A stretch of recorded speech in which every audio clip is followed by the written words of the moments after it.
Tanong ko lang po, kung nasa ng Diyos nang wala pang langit at lupa? Salamat po. Pablo Pilyo, ang Diyos natin ay Diyos na walang pinagmulan at walang hanggan. Ibig sabihin, hindi pa niya nililikha ang mundo, nandoon na siya. Kasi ang katangian niya ay omniscience, omnipotent, omnipresent, saka all-knowing. Ang ibig sabihin, ang Diyos ay nandoon sa lahat ng dako. Hindi pinaliwanag ng Biblia kung saan nakatungtong ang Diyos noong kanyang ginawa ang langit at ang lupa. Pero ang kasagutan dito ay ang Diyos ay nasa lahat ng dako.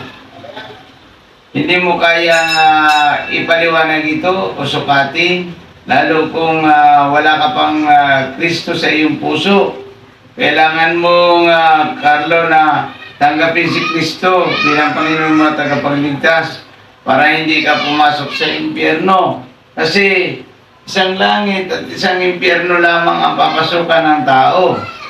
Kaya kung hindi ka sasampalataya kay Kristo, wala kang kaligtasan.